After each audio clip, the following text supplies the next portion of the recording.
we hitched a ride onto a forbidden road. Play the theme music. Hello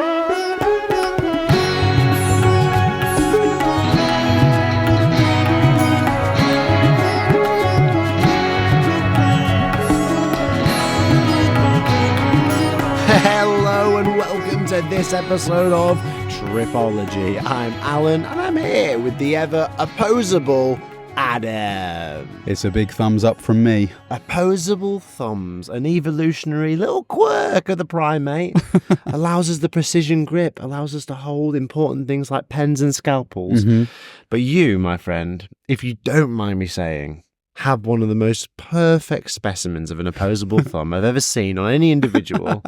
And in this week's episode, we're telling a story in which you put that opposable thumb to ever such good use. Yeah, it's not one of the top 10 things you would think of when using a thumb, is it? You wouldn't say that sticking your thumb out and hitching a ride is up there, but it helps us out a lot recently. Yeah, and in many ways, in the life of a backpacker, in the lives of the tripological audience, perhaps it's the most useful thing you can do with an opposable thumb. Not many of us out there holding scalpels and doing surgery, but many of us looking for a cheap ride. Yeah, do you think that in Pakistan in particular, because we've had so much hitchhiking success, that is it the only country you've been to where people actually pull up without you sticking your thumb out and asking whether you need a lift? Because that happened a couple of times, didn't it? I've noticed that did happen a couple of times. I've noticed that you have a technique sometimes that doesn't involve your thumb. You sort of flag the ride down like a bus. That sort of underhand wave. Yeah, it's good because they almost feel, I think it makes them feel like they have an obligation to stop. Yeah. The driver said, "Oh, hang on, that's not a hitchhiker. That's someone who genuinely needs a ride somewhere." He's flagging me down. Is he wearing a badge? Yeah, maybe he's going to tell me something that isn't, asking for a ride somewhere. But talking of rides, mate, we probably should address where we are and what we're doing. Yeah, well, we're in a rental car at the moment, which has become a mobile recording studio. And this will be the studio from which we do Tripology for the foreseeable future. Yeah. And as the episodes catch up to reality, more will be revealed about our current journey. We're getting our money's worth out of this rental car, aren't we? Because we're sleeping in it, we're eating in it, don't tell the rental company, and we're using it as a recording studio. It's an all singing, all dancing 4x4 beast that we've lovingly dubbed Bushy.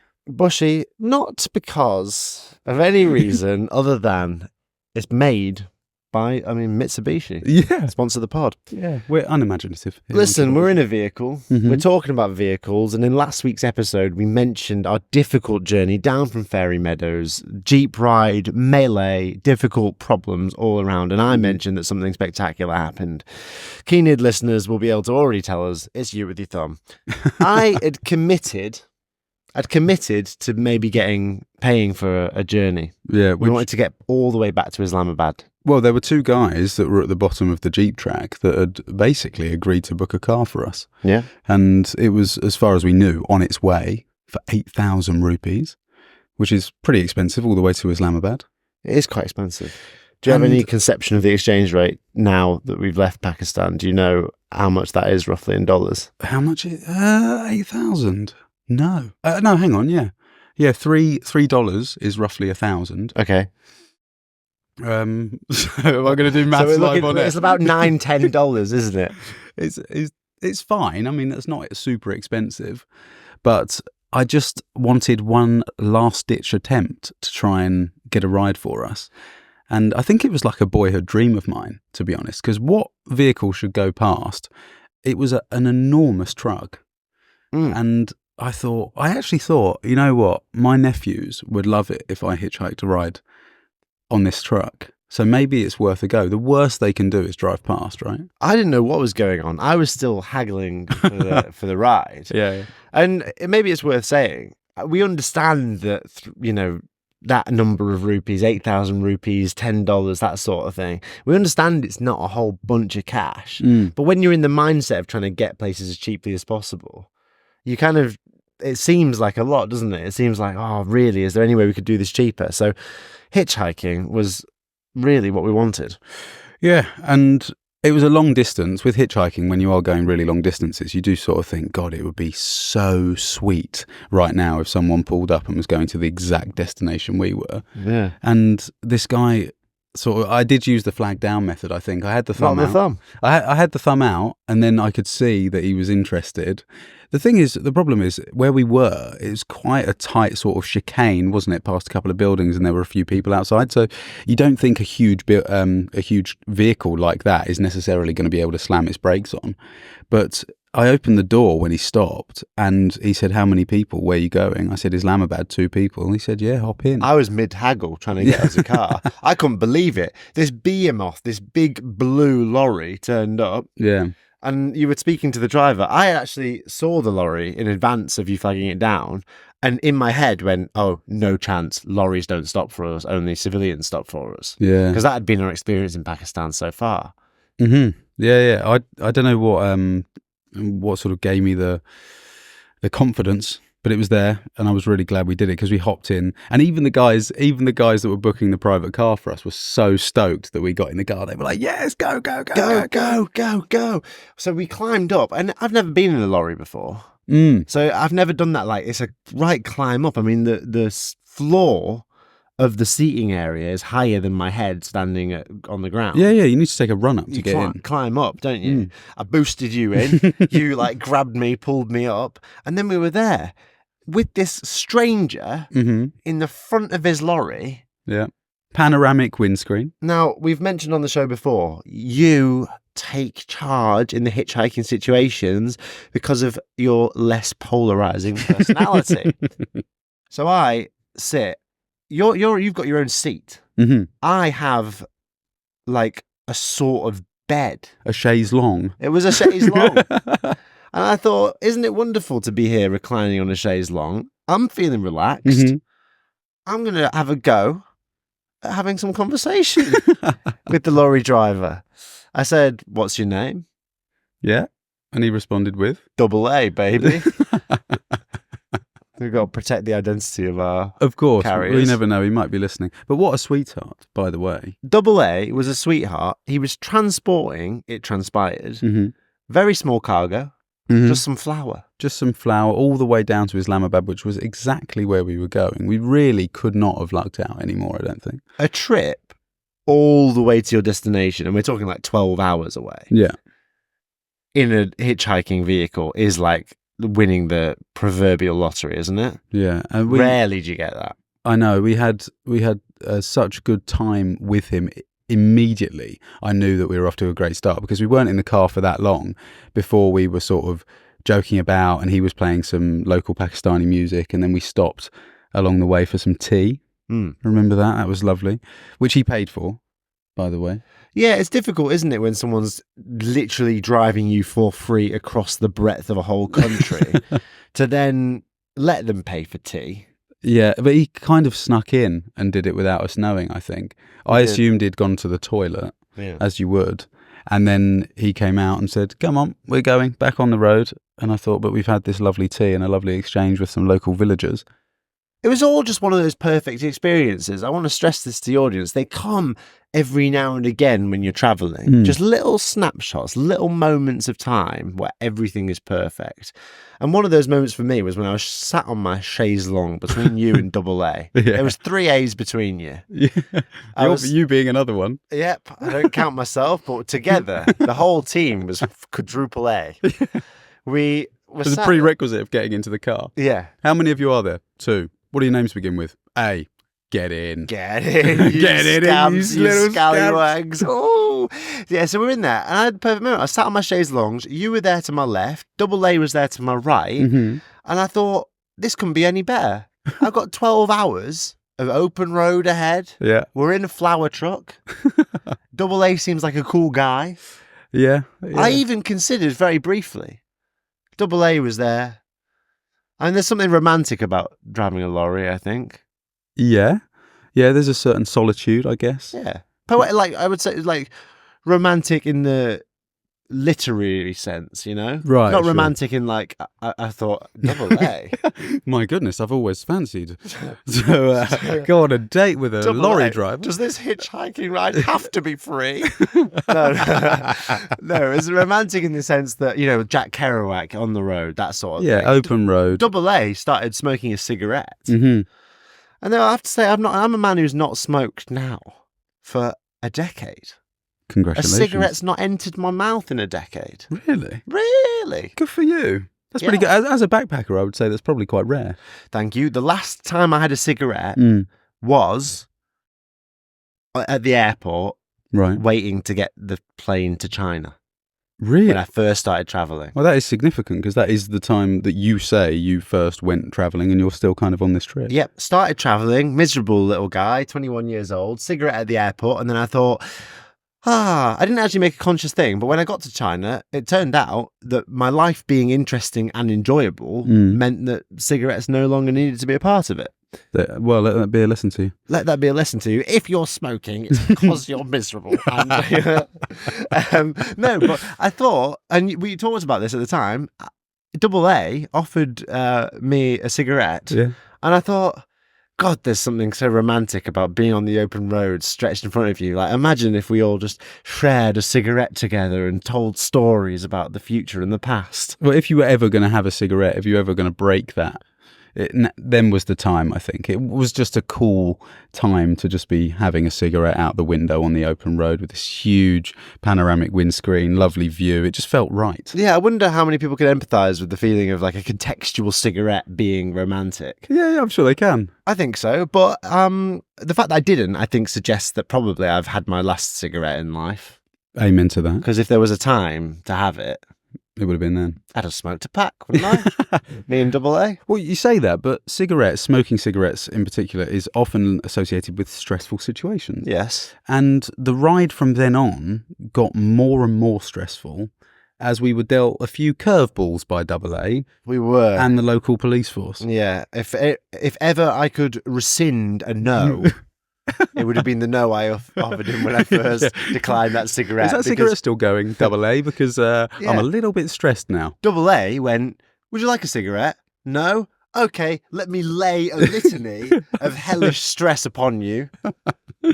I'll make you regret the declination of that tobacco, my friend. I mean, go on. How did he do that? What was the process? So he told us that there were two options to get to Islamabad from where we were. Yeah. One of them was going to take about 24 hours, which obviously was of no interest to us because we didn't want to do sort of an 8 to 10 hour journey that would actually take us 24 hours. I mean, that would end up being a waste of our time. Not to seem ungrateful, but we weren't into it. He said there is also another road that my vehicle is not allowed on. Now that's an issue because we're in his vehicle. Yeah. So immediately, I mean, you don't have to, this isn't rocket science. Immediately, you know that if you're in a vehicle and he has just explained to you that this vehicle that you're in cannot go on the road that takes the shortest amount of time, then you're probably going to have to change vehicle. Yeah, it seemed like maybe we'd have to part ways with old AA. Yeah. He had a special move of drip feeding catastrophic information, didn't he? Yeah. He would kind of go, like, we're in the car with him. It's all pleasant. He'd go, oh, by the way, there's a long road and a short road. Mm-hmm. Okay, is that a problem? No. Oh, a pause then for a couple of minutes. I can't go on the long road. Okay, so but we can. Oh, the short road. I can't go on the short road. You'd be like, okay. He goes, yeah, okay, cool, no problem. You guys will have to sleep elsewhere tonight, and I'll go on the long road. Like he would drip feed slowly, pausing in between the catastrophe. But then every now and again, it would turn positive again. So we arrived at this sort of intersection where there was a lot of police, and it was actually the entry into the short road, wasn't it? There was sort of a gated section, and he said, "It's all right. I've just spoken to a police officer. They are going to allow me to drive on the short road because you're in the vehicle." Yeah. Which is amazing. So we thought, oh my God, what a fantastic turn of events this is. Normally flower trucks completely banned on the short road, but because you are our guests, yeah, we can establish an armed convoy. There is one catch, however, so we're like, oh God, deflated again. You will need to sign in, hand over your passport details, and make sure that the local police force know who you are. They've got all your visa information, and there's also going to be an escort that drives you almost all of the way. Yeah. So we said to the local police officer, who was A bit of an arsehole. He was one of those people that I think... Sorry to swear, but he was a bit of an arsehole. He had been promoted too quickly. Yeah, you think that's what it was? He was younger than you'd expect from someone with such a high rank. Yes. And his penchant, if Double A's special move was the drip feeding of information, his penchant was you'd ask him a question like, oh, do you know how long this will take? And he would slink just slightly beyond the personal boundary that you'd put up. Oh, right, yeah. So, like, if, say, you're comfortable with someone being 50 centimeters away when they're talking with you, he would sort of get underneath and up into like a 30 centimeter boundary. So he's just slightly too close, and then he'd deliver the bad news like a shotgun blast to the face. He came across as the sort of person that's wanted to be a police officer all of his life. Yes. That's really the energy I was getting, and he wasn't too keen on helping. I don't know whether some information had trickled down from a senior, and he was just by the book, you know, a real sort of job's worth, wanted to make sure that we couldn't get through because he knew that our vehicle wasn't allowed on this road. Yeah. And maybe his senior had gone, we are going to let him through. And he's like, but the law that we need to enforce, they're like, no, you know, don't worry about it, it's fine. And he's like, but what about all the paperwork? That was the vibe I got, was that his senior maybe was like, oh, don't worry about it. And Relax. He was like, I do worry about it a bit because, you know, and then he would maybe like persuade because his senior officer might go, God, he's going to be a nightmare. Let's just do it by the book.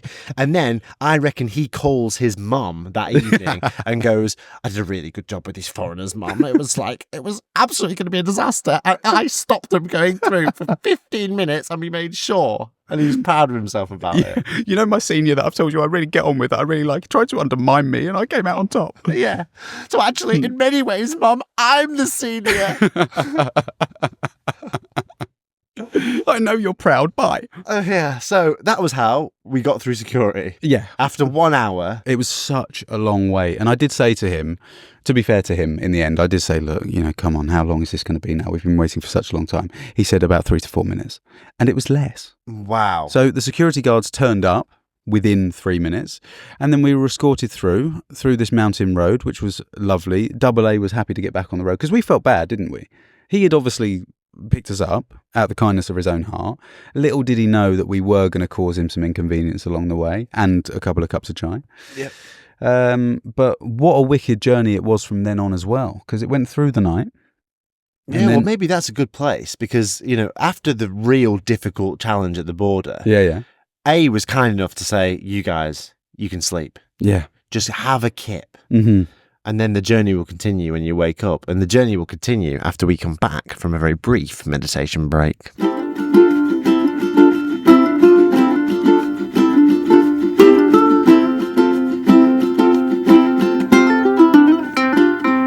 Like two men slumbering on a seat in a chaise lounge in a flower truck headed all the way to Islamabad, welcome back, Tripology Podcast. I mean, my goodness, we've just woken up. Mm-hmm. Double A, he's been driving through the night. Yeah. But now it's his turn, isn't it? To sleep, you mean? Yeah. I was a little bit worried because in situations like this, I am happy to stay awake just in case I need to be the person who wakes up the driver or just ensures that they stay awake. Yeah, well, I mean, in previous episodes of Tripology, you've saved our lives by waking up a driver who was falling asleep. Yeah, that is true. So yeah, I didn't know how to take it when he said that he was going to stay awake, in all honesty, because I thought, well... While we slept. Yeah, I don't really want to nod off if you're potentially going to nod off as well. I'd much prefer it if we just all went to sleep or none of us went to sleep. I'm happy for you to go to sleep. I mean, that's out of our control, really. Me? Yeah. Vehicular somnambulism. Yeah, you going to sleep is a given in any moving vehicle. Yeah. I think sometimes you might nod off just stepping down a curb. Yeah, just in contact with the road. Yeah.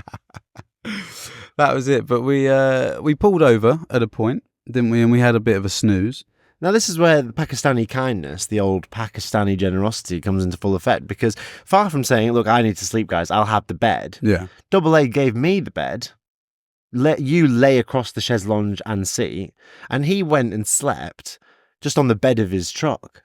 Yeah. His truck didn't have anything on it. The flower shipment was very small. Mm-hmm. So he just lay across there. I know. I felt really bad because he must have just been laying on whatever the metal thing is made out of, the back of a flatbed. Yeah. And Yeah, you had that cushy little section at the back of the cab, didn't you? I think I had the best sleeping situation. Out like a light. I was sort of straddling two seats with the seatbelt buckle digging into my side and not getting much sleep at all. But I think it was fine for what it was. You can't complain in situations like that, can you? I mean, you're being given a free ride all the way to Islamabad and a free bed for the night. It's pretty cushy, isn't it? And then we managed to finally buy AA dinner, which was good because he'd been paying for chai, he'd been paying for gas, he'd been paying for the journey. Yeah. We'd inconvenienced him. Sure, he took the short road, but I mean, he had to wait for an hour. So yeah, we stopped in the middle of nowhere for some fantastic karai, which we shared three ways, which was really, really nice. I'm not going to say I bullied him into having some, but he had told me at least 6 times that he wasn't hungry and he wasn't going to eat. But then I said, come on, please. Yeah, I don't feel like you bullied him. He was looking a little bit thin, so it's good for you to get him some food. I felt like it gave him confidence for the rest of the journey. Oh, good. And the rest of the journey, I mean, really, Tripology was fairly uneventful. He drove us all the way to Islamabad. I mean, that was nice. Yeah, we shredded a tyre. We shredded a couple in true of tyres. Tripology hitchhiking form. Yeah. A couple of tyres went pop, which was fine. And we continued. And then we ended up sort of in Islamabad surrounds, and then there was another curveball. Oh, he drip fed another piece of negative information. Yeah. It was like I need to go and get my truck fixed at a repair shop, which is not where you're going now. So I'm going to drop you off at this roundabout, and you're going to have to do the rest of the way on your own. Yeah, which was, you just think you've done such an amazing thing for us. We parted ways with AA in quite an unceremonious fashion, didn't we? Because we spent like 12 hours with him at this point. Yeah. Do you think we overstayed our welcome? A little bit. Yeah. Yeah, I do. I think he thought... I was going to get rid of these guys at the security point with the whole long road, short road thing. Yeah. Then... His English was good enough. He could have just explained that, but he's not going to, is he? Because he's in a situation where... He's being polite. Yeah, we're his guests, and... he knew that we were going all the way to Islamabad, but maybe it was up to us. But any earlier than we got out would have been a serious inconvenience, I think. Definitely. Yeah. But he he did us an amazing thing. He's like taken on a big burden. I think it's okay. It raises an interesting travel dilemma because it would have been so inconvenient of us to kind of pick up on the vibe that he didn't want us anymore and then leave. Yeah. So we kind of really trying to make friends with him and please like us, but he took us where we needed to go. It was an amazing experience. Thank you for sticking your thumb out because it was ever such a great time. Little bucket list thing ticked off. Hitchhiking in a lorry for 12 hours with our new friend AA. Shout out on the pod. Very, very cool guy. We arrived in Islamabad and then we went from there to Lahore. And on the next week of Tripology, if you don't mind, I'd like to do a little Pakistani roundup. Love it. Some stuff that we can talk about because Lahore, I liked it. Great city, great food culture there. It was a little bit of just a roundup time. We planned our onward adventure. So we can share all about our feelings about Pakistan writ large. Yeah, I like the idea. Maybe we'll do a rice for breakfast on Lahore, Pakistani cuisine. We'll do all that stuff. So if you want to email a little question in, what do we think of Pakistani culture in this regard? Do that in time for next week because we will read them out on the effing show, yeah? Nice. And speaking of emailing in things to tripologypodcast@gmail.com. That's how you reach us. Yeah. And someone's just done that. And we're going to start a little item. It's called the Hostel Common Room. Let's go. Hostel Common Room. How many countries you been to, mate? Hostel Common Room. It's the item on the show where we interact with you, the tripological audience. Again, tripologypodcast@gmail.com. Send us an email, any sort of question. It can be a question like, what is the hottest place you've ever recorded a podcast? And what's the hottest you've ever felt when you're on the beach wearing your new swimming costume? How confident do you feel? That sort of stuff, yeah. Send us a message.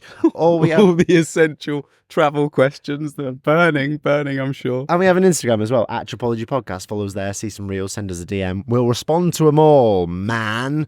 Who's emailed the Hostel Common Room this week?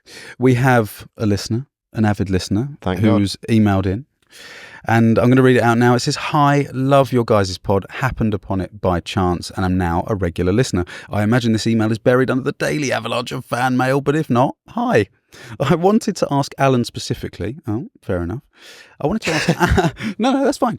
I wanted to ask Alan specifically. How did you go about getting work as a music teacher in Auckland on your working holiday visa? Any advice for me as a musician and music teacher hoping to go to Oz or New Zealand on a working holiday within the next year? I'll do any work I can, but ideally, I want to go to a city or town where I could continue to do some private piano tutoring. So let's answer this one first, if you don't mind. What do you think? Yeah, anonymous tripological member. Thanks for emailing us. How did I become a music teacher? Yeah, cool. It's a fun question, this, right? Because I think it highlights a couple of important travel points. Right. Because maybe you've got some skills and you're thinking, how do I apply them and use it to travel the world? Yes. So I was traveling all around Asia, right? And I had a working holiday visa for Australia. We've talked about working holiday visas. We love those ad infinitum.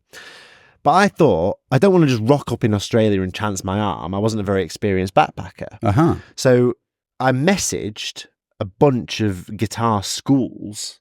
Interesting. And said, can I teach music at your school? So proactive, get on the front foot, put yourself out there. Yeah. Now, I was a good musician. Right. And I was a reasonable teacher. Okay. Of English. Aha. I've been teaching a lot of English in South Asia. Transferable skills. So I thought, this is good. I can make some cash in hand. Students will pay cash, all that stuff. I will say this. For the first few months, I was not a good music teacher. Okay. I probably oversold my skills. I was a bass guitarist. Yeah. No one wanted to learn bass, so I had to teach guitar. Okay. That was problematic. I remember one of my first lessons, someone asked me to play a D minor chord, and I didn't know how to play a D minor chord. So I said to him, well, listen, really the best way to learn is to see it visually. So if we open the book, we can see this is what D minor looks like. And if, so I really kind of like blagged my way through it. I think that's fine. I think that lots of teachers might do that. Yeah, maybe. In your defense. But by the end of it, I was a cracking good guitar teacher and ukulele teacher, and then built up a load of skills on the job. Okay. But the lesson with that one is, I think, proactivity. Sure. Because if I'd gone to Australia and tried out for a load of guitar schools, that'd have been money lost and time lost. Yeah. But luckily, I established a relationship with a guitar school, was able to go straight there and like sell them on my skills as a musician and use that to leverage a bit of a career. Okay, 2 questions. Confidence as well, may I add? You think that helps as well? Overconfidence? Yeah, why not? Sometimes, yeah. Yeah, do believe in yourself. And I guess the other one is, do you think there was an element of luck, or are there lots of opportunities? Were there lots of opportunities for you? If it wasn't the school you ended up teaching with, do you think you could have made money another way in the same sort of field? Yeah, I personally, we get told we're lucky all the time. I personally don't think there is such a thing as luck in most aspects of life. I think obviously you can have lucky breaks and you can have unlucky breaks, maybe. And be dealt better hands than other people. Sure, there's privilege and stuff like that, of course, exist and are real. Yeah. But in terms of like, often the people who consider themselves lucky and the people that don't are the ones who look down and see the lottery ticket and pick it up, the scratch card or whatever it is, Yeah, so many people walk past that scratch card. So was it lucky to find that job? Yeah, sure. But did I email 100 and I've forgotten about 95 of them? Yeah. Yeah, totally. I just sent a bunch of emails. And then in New Zealand, just quickly touching on that, slightly different strategy.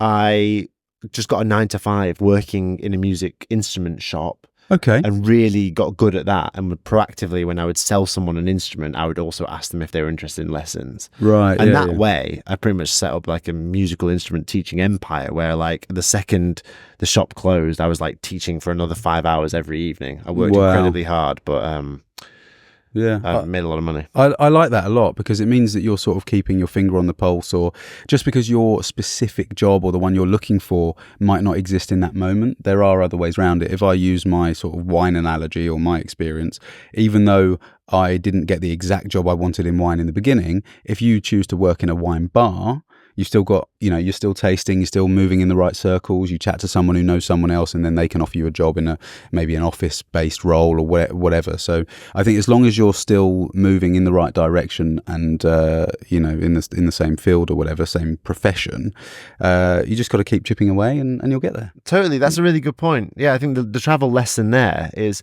there's a concept in the arts called the good enough job. Oh, cool. And it's like, if you want to be a writer, the good enough job might just be working in a supermarket. Right. And it's good enough because you make a little bit of money, Yeah. but your mind is still free to do all the creative writing and stuff. Oh, I like like that. Yeah, I like it a lot. And I think in the backpacking world, we maybe need a little bit of that concept. Because did I want to be working a 9-to-5 shop job? Maybe not. Mm-hmm. But if I just sat there and done the 9-to-5 shop job and then gone home and had a few beers, I'd have saved a little bit of money. And then after a year, I'd been able to go traveling. Mm-hmm.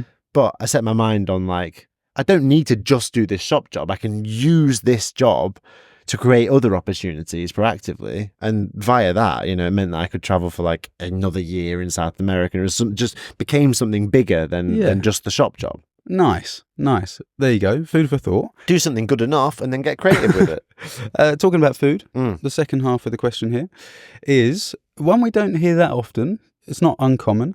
I can't deal with spicy food. Also, I'm the opposite of a vegetarian. Could I survive in India? It's a serious question. I'm half Indian and eligible for Indian overseas citizenship.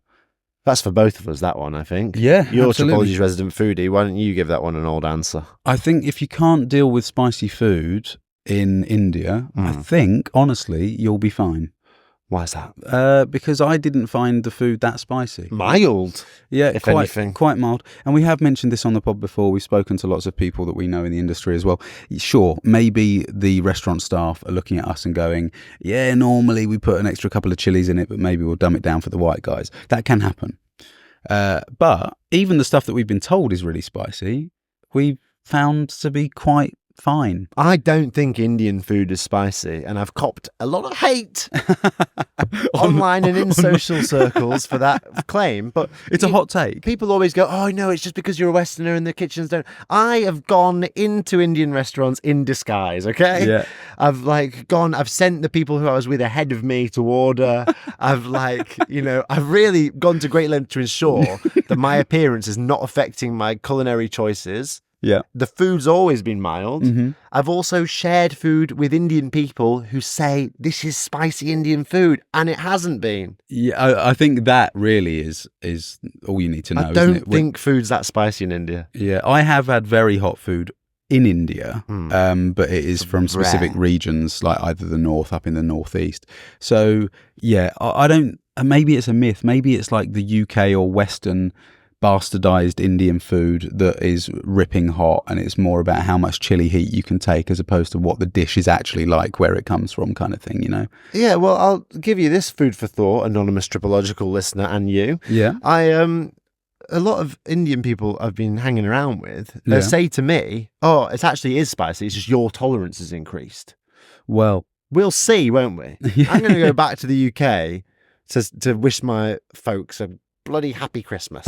And I'll go and have an Indian. For Christmas dinner, you're going to have a triple file, or whatever the hottest I'm is. I'm going to order the spiciest thing on the menu. Yeah. And if it makes me sweat, I'm going to declare the UK as the spiciest Indian cuisine.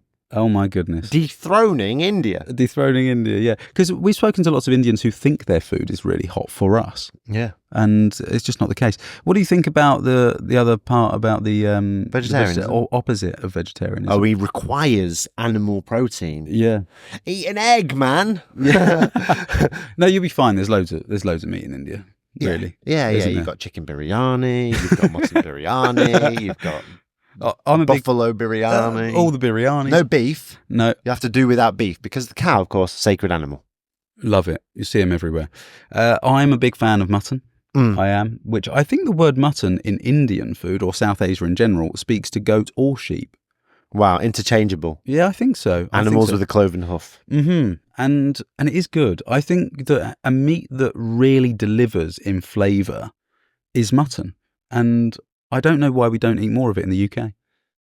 Why do you think that is? I think it's because in the UK we've become very adept at inflating cattle hormonally to such a preposterous degree that just a tiny, tiny bit of pasture land, we can make a cow that's almost the size of a small Indian elephant. And I just don't know that we can hormonally propel goats and sheep to those sorts of proportions. I think it's a cost-saving measure. Well, do you know, you've said one hot take on this episode, which is Indian food isn't spicy. Yeah. Maybe here's another one coming up. Let's go. Do you think if people ate meat just for flavour, I mean, which meat's still going to be on the shelves? because I don't think it's beef. Yeah, I'm a big fan and always have been Mm-hmm. of because it's an ethical thing for me. Yeah. I think the mammal thing is an issue. Sure. I think it's probably wrong to eat mammals. Okay. Although sometimes mistakes happen. You're partial to a mammal. But I think reptiles are really great. I think crocodiles, Mhm. ethically and flavour-wise and protein-wise, I mean, they're Right. amazing. Okay. Pound for pound, more protein than any other meat, alligator and crocodile. Well, I didn't know that. There you Have they also got the strongest jaw? I don't want to say. My dad says that the stoats have the strongest jaw. Pound for pound. Yeah. But yeah, I don't think it would be beef. I also don't think it would be chicken, unfortunately. No. I honestly believe that mutton has far more flavour, and I love the fact that it's readily available. In South Asia, we've eaten a lot of it. There you go, tripological audience member. You've bitten off more than you can proverbially chew. Let's hope the mouthful ain't spicy.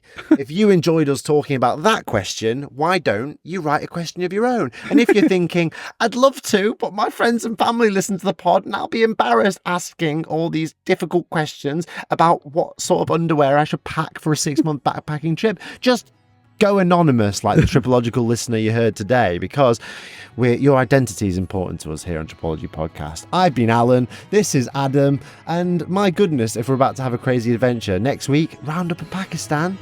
Can't wait. I miss it already. We're not there.